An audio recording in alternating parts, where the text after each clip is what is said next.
সুপ্রিয় শিক্ষার্থী বন্ধুরা, তোমাদেরকে আজকে আমি যুক্ত বর্ণ কী এবং এই যুক্ত বর্ণ দিয়ে কিভাবে শব্দ তৈরি হয় সেই বিষয়টি সম্পর্কে জানাবো। তো চলো আমরা শুরু করি। এখানে আমরা দেখতেছি ক যোগ ত। এখানে দুইটি বর্ণ একত্রে যুক্ত হবে। যখন এই ক যোগ ত একত্র হয় তখন আমরা এখানে এই ক উপরে এবং ত ক এর সাথে মিশে এখানে যুক্ত হয়েছে। এটাকে আমরা একসাথে বলবো কয় তাক্ত। এই বর্ণের নাম হলো কয়তাক্ত বর্ণ। এটা কিভাবে হলো? ক আর ত একসাথে মিলে। তারপর আমরা আবার দেখতেছি এখানে আছে ক যোগ ল। এখানেও দুইটি বর্ণ আছে। দুইটি বর্ণ যখন একত্রে হয় বা যুক্ত হয় তখন এটাকে বলা হয় যুক্ত বর্ণ। এইখানে এই যুক্ত বর্ণটিতে আছে ক আর ল। আমরা এটা একসাথে কি বলবো? কয় ল, কয় ল। তারপরে আমরা আরও একটি বর্ণ এখানে দেখব, যেমন ক যোগ মূর্ধন্য ষ। এই দুইটি মিলে হয় ক্ষীয়।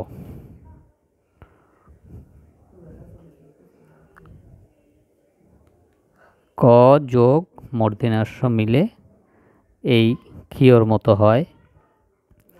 এটাকে আমরা ক্ষীয় বলতে পারি। এখন আমরা এই তিনটি বর্ণ দিয়ে, যুক্ত বর্ণ দিয়ে আমরা শব্দ তৈরি করব। এখন আমরা শব্দ গঠনের প্রথমেই যেই যুক্ত বর্ণটি দিয়ে আমরা শব্দ তৈরি করব সেটি হচ্ছে কয়তাক্ত। এখানে আছে স। স এর সাথে যখন কয়তাক্ত মিলবে তখন কি হবে? স কয়তাক্ত, শক্ত, শক্ত। এটি এই কয়তাক্ত হচ্ছে একটি যুক্ত বর্ণ। এই যুক্ত বর্ণের সাথে প্রথমে আমরা যদি স মিলাই তখন আমরা এই একটি বাক্য তৈরি হয়ে যাবে। সেটি হচ্ছে শক্ত। স কয়তাক্ত, শক্ত। দ্বিতীয় বাক্যটি, দ্বিতীয় শব্দটি আমরা উচ্চারণ করব। সেখানেও আমরা দেখতেছি ক যোগ ত কয়তাক্ত আছে। এর প্রথম এই কয়তাক্তর প্রথমে যদি আমরা র শব্দ বর্ণটি মিলাই তখন আমরা কি উচ্চারণ হয় সেটি দেখি। যেমন র কয়তাক্ত, রক্ত। এটা হলো শক্ত। তারপরে এটি হলো রক্ত। তারপরে আমরা আরও একটি শব্দ দেখব, যেমন ম কয়তাক্ত ব। একত্রে হবে মক্তব, মক্তব।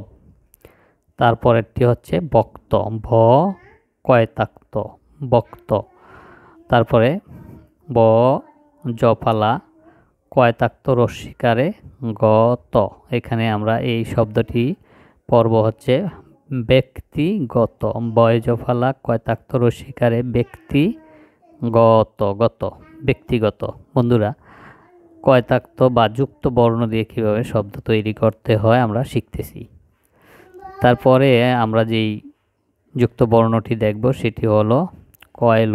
কয়ল দিয়ে আমরা কিছু শব্দ তৈরি করি। এখানে আছে কয়ল ফালা আকারে ক্লা। উচ্চারণ হবে কয়ল ফালা আকারে ক্লা। তারপরে এখানে আছে এটু একটি যুক্ত বর্ণ, এটি হলো নয়ত।